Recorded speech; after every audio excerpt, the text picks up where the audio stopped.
The first reading today, St. Paul exhorts us to walk in a manner worthy of the calling with which we were called.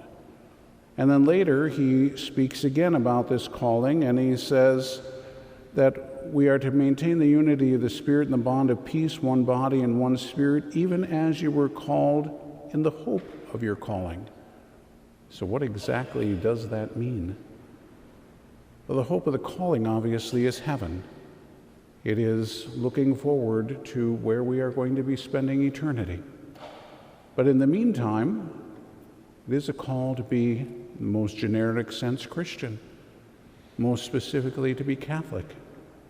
And it is to be able to look at how we are to live that. Because St. Paul talks about the fact that we have to practice, or strive at least, for unity. Now, unity is something that we have been hearing an awful lot about lately, and by itself, it's a great thing. But what are we doing about it? Or what does it even mean? So, first of all, why would St. Paul talk about this so clearly? Because each and every one of us is baptized into the Lord Jesus. And because we're baptized into Jesus, we are called to be one with him. And if we are one with him, then we are going to be one with everyone else who is one with him. So if we're united with the Lord, we will be united with one another. Now that doesn't mean, obviously, that on everything we're going to have total agreement. In other words, you can have your own opinion, for instance, on what your tastes are, what you like and what you don't like. Not everybody here is going to like broccoli, and some people will. That's okay. Maybe your favorite color is blue and someone else's favorite color is orange. It doesn't matter. But when it comes to doctrine and morals, that's a whole different matter. Because we are called to be one in the Lord Jesus, who is the truth and who is charity. So in other words, there is only one truth, and there can only be one truth. There can be thousands and thousands of lies, but there can only be one truth, and he is the truth. So remember, as Catholics, we do not give our adherence to a series of logical propositions, but rather to a person. That person is the truth. That person is Jesus Christ. And so if we are going to be united with the Lord Jesus, that means we need to be conformed to the truth. Pure and simple. Now there are some truths that are relatively easy, some that are difficult, but nonetheless, most people don't have a problem with them. For instance, the truth regarding the Holy Trinity. We don't have a problem generally accepting the Trinity. We can't understand it. We never will, but we still can accept it. Where people run into trouble, however, is with the morality.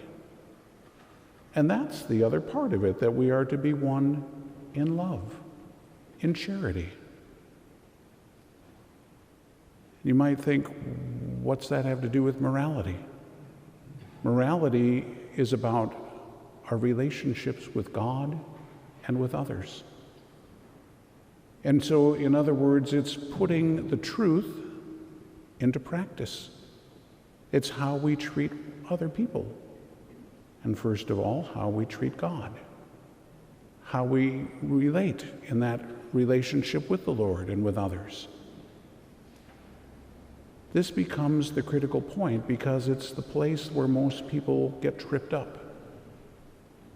Again, we might say, I'm okay with this doctrine and that doctrine and so on, but then we turn around and say, yeah, but I don't believe this, or I don't accept that. These things aren't options. When there is a clear teaching that the Lord has given to us, then we have to adhere with mind and heart. Now again, we have all kinds of senses of false unity that are going on. For instance, when I was in the seminary, we had professors who didn't believe in the Holy Eucharist. We had professors who didn't believe in the Trinity. We had professors who didn't believe in Jesus. But when we went to Mass, it was forbidden to kneel because we all had to be united. And if we were all standing, that proves our unity. Like, really? We can't even believe and be united on the same basic truths, but if we're all standing at the same time, then we're united. Give me a break. Just like one of these things where all the priests have to go to these meetings every other year. About 20 years or so ago, one of the auxiliary bishops gave a talk, and he said in the midst of his talk, one of the concerns he had is that there were different priests in the diocese who have different ecclesiologies. Ecclesiology is about the church, what we believe about the church. And so the next day we had an open forum with the archbishop, so I got up and I asked him a question. I said, look, the bishop yesterday said there are different priests who believe in different ecclesiologies. I said, there is only one ecclesiology in the Roman Catholic Church, so I trust what the bishop is saying. What are we going to do about this? Well, he turned beet red, got really angry, and then looked at me and said, we're all in the same room right now. That was the answer. We're all in the same room right now. So the fact that we all showed up for a meeting means that we're somehow all united. I said, well, when I go to the airport, I'm in the same building with all kinds of people. We're not all going to the same place. In fact, we're going to hundreds of different places. Yeah, we're all united in the fact that we're going to get on an airplane and go somewhere. We're not united, even in something as basic as that. It's a false sense of unity. Right now, we again look at what's going on. The bishops of America, just this last week, approved a new translation of the Bible. By itself, that sounds fine until you find out what it was. And it is a translation that removed all references to any kind of impurity between two men or two women. And the bishops approve that because they come up with idiotic reasons like, well, in Greek they don't have a word for that. Give me a break. If you've ever studied Greek, it is an extraordinarily precise language. They have words for just about everything. What a bunch of garbage. But basically, it's to say exactly what the priest at the Vatican keeps saying. St. Paul got it wrong. What the Bible says is wrong. Really? So the Bible is no longer the inspired word of God, and it's no longer inerrant. God made a mistake. Isn't that nice to know? St. Paul, under the inspiration of the Holy Spirit, got it wrong somehow. And now our bishops have approved that. This is to bring about unity. The very things that should bring about unity are at this point causing division. And the amazing thing is that what they're going to do is turn it around and say that the people who are causing division are the ones who believe what the Catholic Church teaches, because you're not in union with the people who don't believe that. We need to be in union with the Lord Jesus, pure and simple. And if someone's not, then there can be no unity. Now, for our part, we need again to go back to what we're hearing. If St. Paul is telling us we need to be united in truth and in charity, we need them both. If we look at St. Teresa Benedict of the Cross, Edith Stein, a philosopher who, as she was pondering all these things, this is paraphrasing slightly, but she said, you need to have truth with charity because either one without the other is destructive. Think about that. One without the other is destructive. So in other words, you can have the truth, but if you have no charity, you're just going to beat people over the head with the truth. That's not going to do any good. And if you have a false sense of charity that's not rooted in truth, then it just comes down to being nice. Well, we need to be kind. But we need to be kind for the right reason. And it needs, again, to be based in the truth. Because any kind of false charity is false because it's not true. So just being nice isn't enough. We need to be about the truth with charity. We need both. So I think back, even if we look at a different context of that, had an opportunity to give a retreat to the Missionaries of Charity. And when the nun picked me up at the airport, we were talking as we were headed back to the place where the retreat was going to be. I said, "Sister, is it true that you don't try to evangelize anybody?" She said, "Yeah, Father, that's true." And I said, "But sister, this where the retreat was at an AIDS house." And so I said, "But you've got people that are coming here to die, and they need the Lord. They need to hear the gospel." And she looked at me and she said, "Father, we've had over 100 people die here." She said, "Most of our patients, when they come in," she said, "very few have ever been baptized. Very few are Catholic even." And she said, "So they come to us unbaptized. They don't know the truth at all." And she said, "But every single person who has died here has died with the sacraments. They were all baptized. They were all anointed. They were all prepared to go home." It was the fact of the sisters' charity based in truth that brought all these people to conversion. So you need both.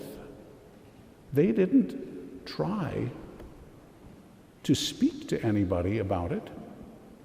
That's what Jesus sent the apostles out to do. They had to preach to people. And in preaching to them, they brought them to conversion. The Missionaries of Charity, they treat people with charity. And in so doing, they open their hearts to receive that love. And then the people begin to ask the question, why? Why are you treating me this way? Why are you doing this? Why? And that opens their mind to be able to accept the truth, because then they can explain what's behind it. But both have to be united. If the apostles were going to preach the truth, they still had to do it out of charity, out of love for the souls that they were preaching to.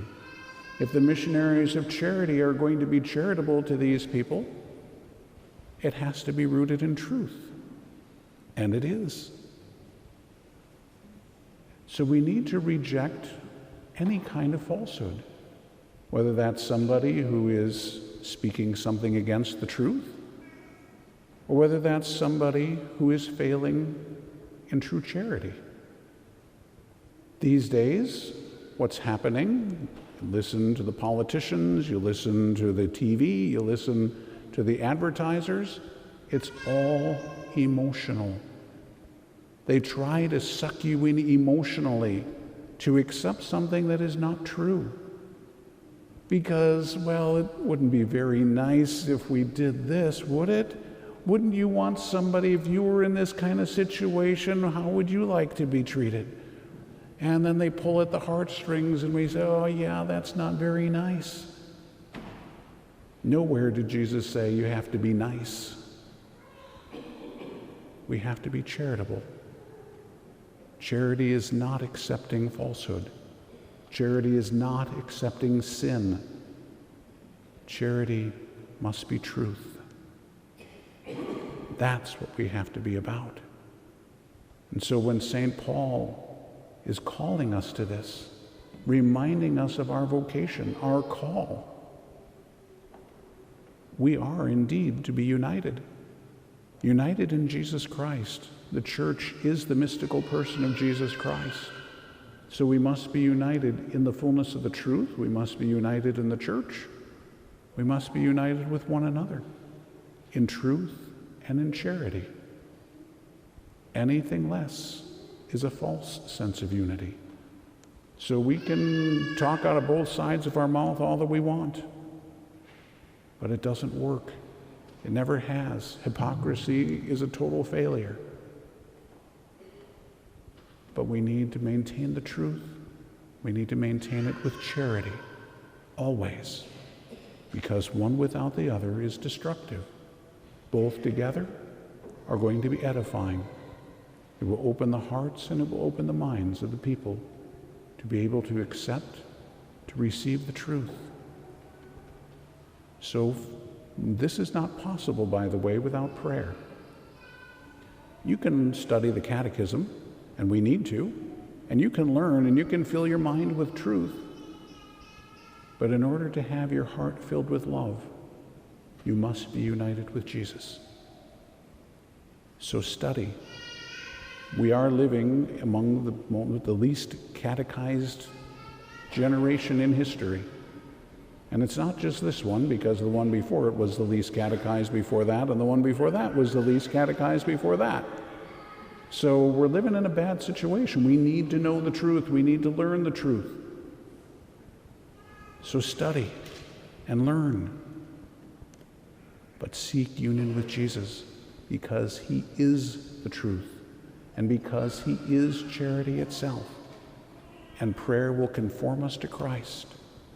And if we are conformed to Christ, then we are conformed to the truth. We are conformed to love. Then we can be fulfilled in who we are called to be, and we can bring that light of truth and charity to touch the hearts and minds of others, so that they too can know the same calling that we have been called to, and the same hope of that calling, which is union with Jesus for eternity.